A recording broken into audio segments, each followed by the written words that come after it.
Shabbat Shalom. Well, once again, we have a very interesting parsha. It is the parsha Shelach, and those of you who study Torah, it is the famous one about the spies. And it's interesting because a spy was sent forth from the South Bay around this time to scope me out in LA to steal me away. And here we all are. How many years later? I don't even want to do the math. And why? The Parsha is primarily consumed with truth. And who are we? Temple Emet. Truth. So the question is, what is truth? How and where do we find it? Who knows what the truth is? Who actually owns the truth? Can it be owned? Who understands it? And then who acts upon it? When truth bumps up against reality, and different people have varying views of reality, where might the truth be found? Are choices, decisions being made on versions of truth that aren't quite reality, influencing others to take action that harms the whole rather than helps? That is one of the main themes in this week's Torah portion. In our Parsha, 12 spies were sent to scope out the land to see what it holds. 10 came back with their version of reality, their version of the truth, quite different from the other 2. The 10 were fatalistic, they were negative, they were insisting there were these great giants too big to overcome. Now, to them, that was their point of view, to be fair. It was their perception of reality, so therefore, it was their truth. And you got to respect that. It was theirs. However, the other 2 spies had very different versions of reality, what they saw, and therefore their truth. The land and the giants were conquerable.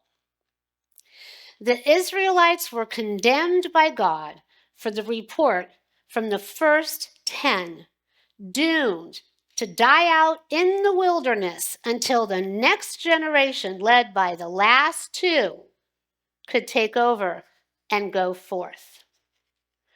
It's all there in the Torah.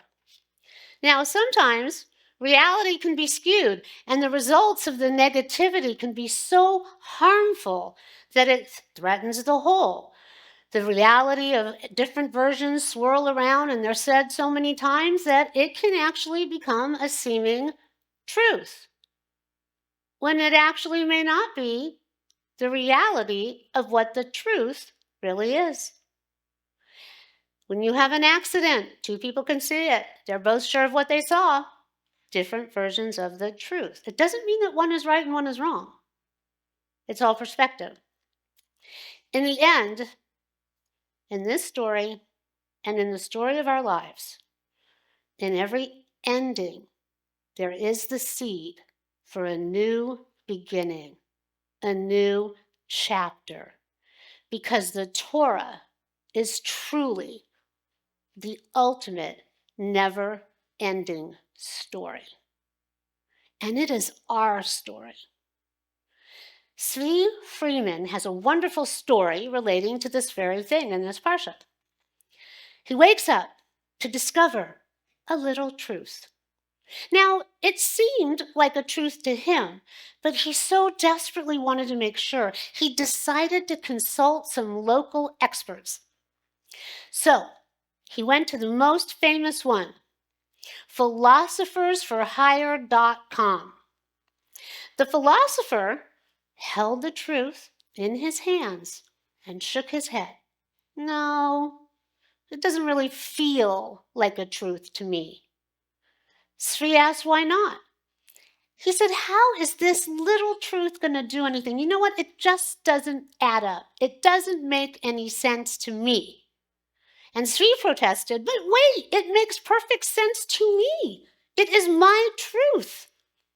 Well, to you, but not to a philosopher. So, who is the measure of truth? Sri asked. Who does truth have to make sense to?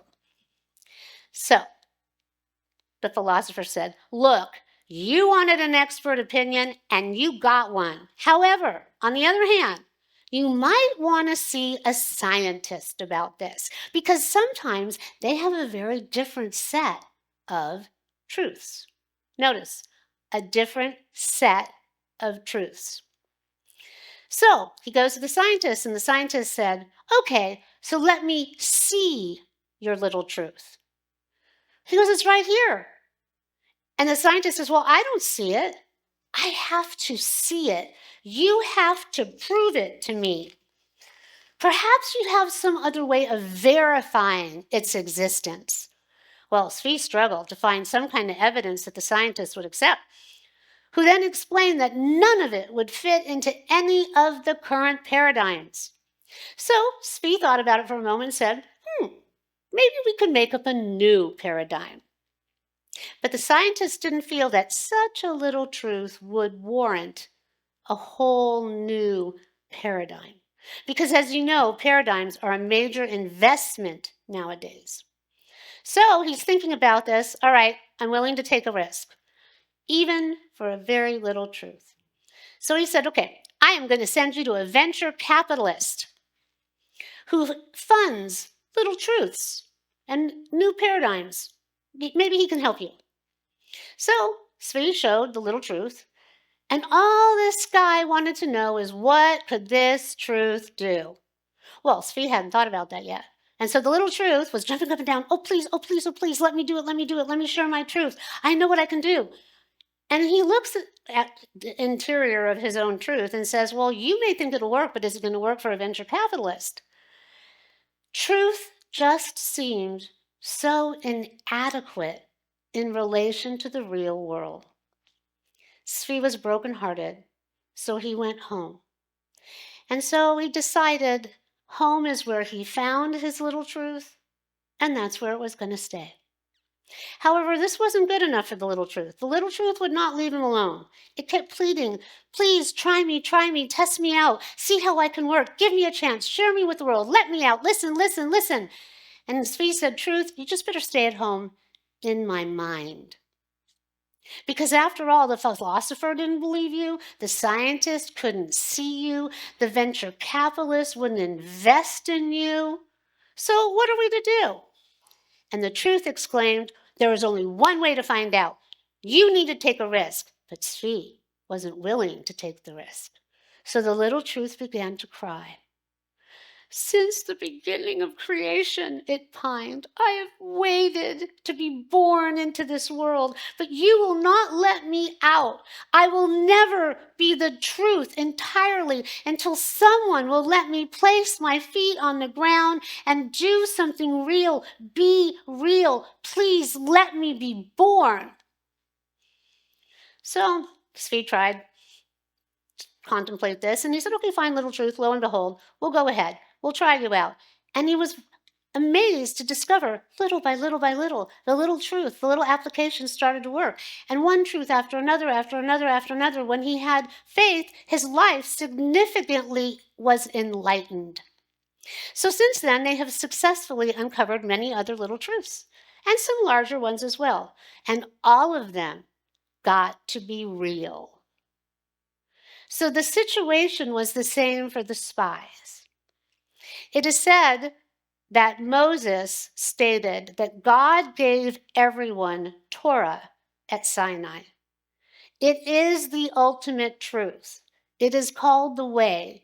The Torah is called the truth. So when we say we're Temple Emet, we're not saying, oh, we're just the temple of truth. We are the temple of Torah. And Moses said the truth is with a capital T. And this is why the Israelites were condemned. The spies didn't have faith and didn't trust it, as the way forward. They didn't trust God. They didn't trust Moses. They weren't ready to test it in the real world. They were given the Torah of truth, but they were afraid to test it with real life giants, real life dangers. They wanted to keep it in theory, in the mind, but they didn't want to actually let it dwell out where it could breathe and grow and be tested to fail or to succeed in the harsh light of reality. Moses said, for truth to get its capital T, its feet must touch the ground. But it can't, the spies protested. It doesn't make any sense on the ground.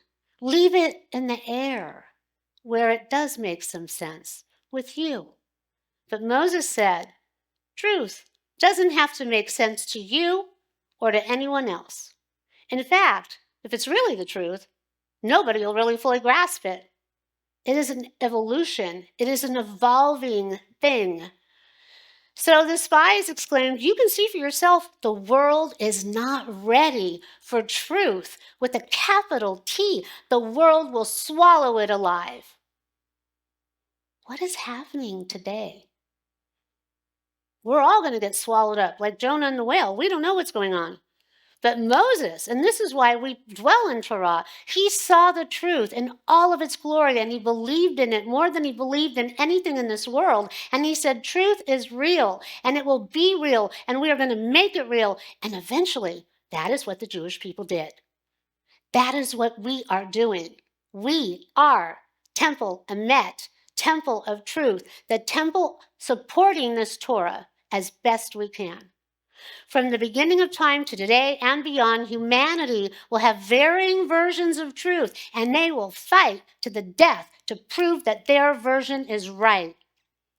So most recently, look at Israel, look at Iran, look at Russia, look at China, look at the Ukraine, look at Gaza, look at the hostages, look at all these lives destroyed. This past week, the hospitals bombed, the scientists, the innocents killed, worlds upturned, all for politics. And what? Varying versions of truth. Little truths, big truths, who's right, who's wrong.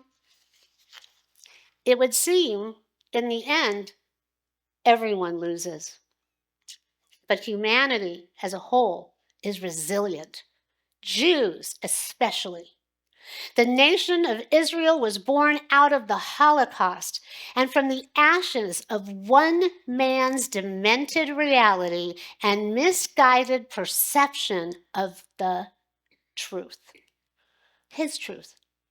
In the end, history tells the story, and the Torah is at the core of ours. In order to go forward, will we let our little truth see the light of day and thrive?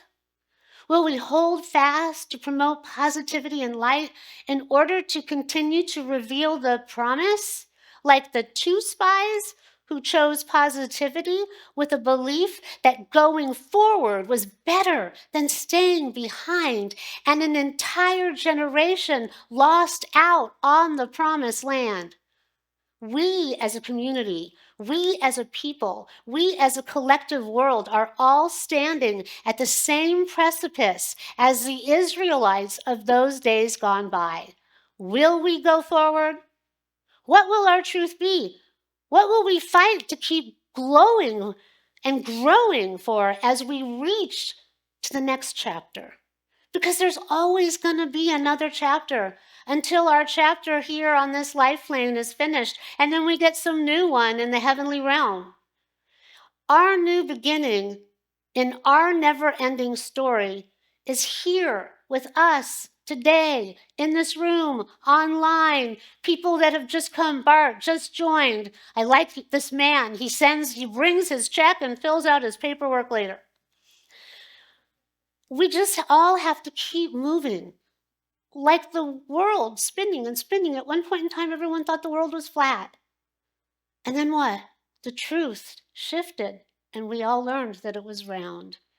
So we are on this glorious journey, and we ask that God be with us as we journey for our search of Torah and the continued existence of the ultimate truth with a capital T that may be revealed in our lifetime, bringing peace to our world while we're here, so we can give it to their children and their children's children and our children all over the world, so that everyone will have peace.